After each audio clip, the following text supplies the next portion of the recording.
বেহাল দশা টাঙ্গাইলের ধনবাড়ী উপজেলার বৈরান নদীর তীর ঘেঁষা ভাতকুড়া মুসুদ্দি গ্রামীণ সড়কের। দিন দিন সড়কটি ভেঙে বিলীন হয়ে যাচ্ছে নদীতে। দিনে এই রাস্তায় ঝুঁকি নিয়ে যানবাহন চললেও রাতে ঘটছে দুর্ঘটনা। এই অবস্থায় সড়কটির সংস্কার না হওয়ায় ক্ষুব্ধ এলাকাবাসী। তবে দ্রুতই এটি মেরামতের আশ্বাস দিয়েছেন স্থানীয় জনপ্রতিনিধি। টাঙ্গাইল প্রতিনিধি কামাল হোসেনের রিপোর্ট জানাচ্ছেন মৌসুমী রহমান। নগদে 500 টাকা বা তার বেশি পেমেন্টে পেতে পারেন ঢাকায় জমিসহ 20 কোটি টাকার পুরস্কার।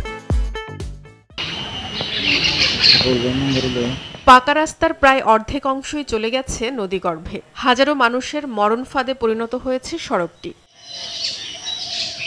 টাঙ্গাইলের ধনবাড়ী উপজেলার ভাতকুড়া মুসুদ্দিন সড়কটিতে দীর্ঘদিন ধরেই ঝুঁকি নিয়ে চলছে এলাকার মানুষ। বড় যানবাহন তো দূরের কথা, বাইক সহ পথচারীরাও আতঙ্কে থাকেন। বহুবার এই সড়কে দুর্ঘটনা ঘটলেও সংস্কারের উদ্যোগ না থাকায় ক্ষুব্ধ এলাকাবাসী।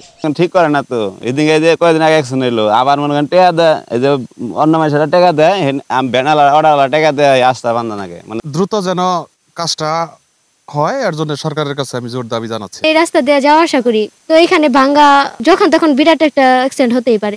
নদী ভাঙনটা আস্তে আস্তে এইদিকে চলে আসতেছে, সেটার মেরামতটাও আগে আমার মনে হয় যে বেশি জরুরি দরকার। পাড়টা যদি ভাঙে যদি এদিকে চলে আসে, এই এলাকার মানুষেরও সমস্যা হচ্ছে। কয়েকদিন পর পরে এই জায়গায় অ্যাক্সিডেন্ট হয়, মানে রাস্তায় নদীতে নিতে নিতে অল্প একটু রাস্তা আছে, একটা গাড়ি যদি দোফায় খাদে বা নদীতে পড়ে যায় বিরাট ধরনের ক্ষতি হবে। এই রাস্তাটা আমরা নতুনে করার জন্য আমরা অনুরোধ করছি। রাস্তা যে আমরা চলাফেরা করি, ব্যান নিয়ে যান যায় না, কিন্তু রাস্তাটা কয়েক বছর যাবতই ভাঙছে। সরকারের তেমন একটা উদ্যোগ আমরা দেখি না। কর্তৃপক্ষের মাধ্যমে দ্রুত যেন আমাদের রাস্তাটা মেরামত করে দেয়। মানুষের দুঃখ কষ্টে পাশে থাকার অঙ্গীকার নিয়ে নির্বাচিত হলেও সময় মতো পাওয়া যায় না স্থানীয় জনপ্রতিনিধিদের। তবে ক্যামেরার সামনে দ্রুত সড়কটি সংস্কারের কথা জানালেন এই জনপ্রতিনিধি। রাস্তাটা টেন্ডার হয়েছে, আমাদের কৃষিমন্ত্রী, বীর মুক্তিযোদ্ধা, সাবেক মন্ত্রী, বর্তমান এমপি রাস্তার জন্য যথেষ্ট চেষ্টা করছেন এবং ইনশাল্লাহ রাস্তাটা অচিরে কাজ ধরবে।